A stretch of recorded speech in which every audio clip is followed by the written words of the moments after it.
This is my audience. Okay. Convenience at the push of a button is something that we all appreciate. However, sometimes we kind of overlook the ramifications in our pursuit of this commodity. Large music streaming businesses like Spotify, Apple Music, or Amazon all reduce our quality of life for both the artists and consumers. How, you may ask? Well, they barely pay their musicians, and on top of that, the matriculating effects reduce the overall content available for consumers. However, many grassroots streaming platforms are taking a stand to these billion-dollar bullies.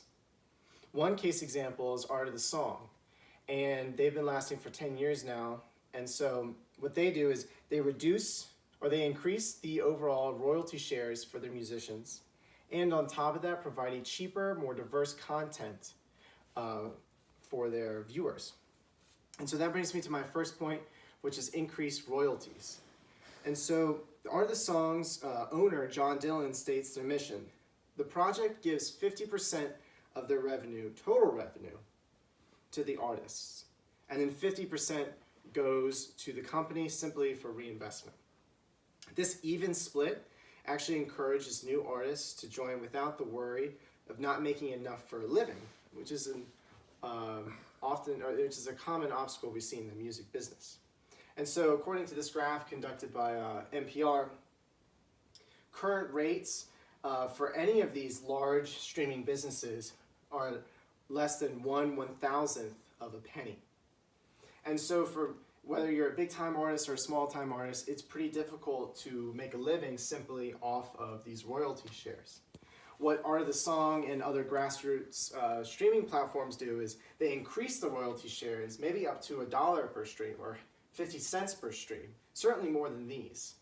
And although that sacrifices some of their own profit as a company, it actually solves the problem of paying for their artists, and it includes a greater range of smaller artists. In addition, the artists themselves don't have to pay to get into the system. Amanda Petrusic from the New Yorker states that this model ensures musicians that they can join for free and agree to share their music and help build the music community. And so Art of the Song, for example, has been lasting for more than 10 years now and has been an exemplary piece of how this system can work. But it relies upon the fairness and honesty of their operators, which sometimes is not exhibited in these companies. But when done right, these grassroots media companies can establish an equal pay system for their artists, as well as provide a diverse product for their consumers. So that leads me to my second point, which is increasing the quality of life for the consumers by reducing the costs, as well as creating a greater variety of content. And so to start off the bat, we'll take an example of Spotify. And so Spotify is $10 to $15 a month as a user, whereas for Art of the Song, for example, is only $5 a month. So right up there, the upfront costs are cheaper. In addition, the Rolling Stone did an analysis and interview with John Dillon and found that not only does the Art of the Song provide music, but they provide interviews and podcasts, which allows the consumer the ability to connect with artists. According to Elias Light, 20% of musicians on Spotify do not return the following year and do not make a song. And that's because it's very difficult to make a living off of this. But with Art of the Song, actually, they're receiving a lot of these 20% of that demographic that's falling off and incorporating them into their business. And so another way the Art of the Song provides for their consumers is that they have a way to show your support. You can like and share and comment on your songs similar to Facebook or Twitter. John Dillon also says that you can also donate through a charitable button on the platform. And this actually, according to John Seabrook from the New Yorker, allows artists to make money, a lot of money, off of just one song. And that's something we've not seen in a very long time.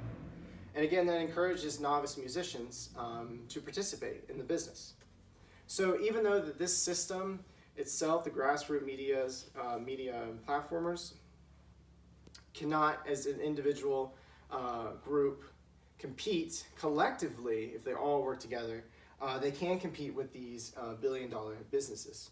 And so in conclusion, the Art of the Song and many other grassroots streaming platforms demonstrate that what they should do is increase variety, decrease the barrier to entry for artists, and also, according to Rahul Parashar, employee for Art of the Song, they can connect smaller artists across the world, which bridges international or intercultural gaps.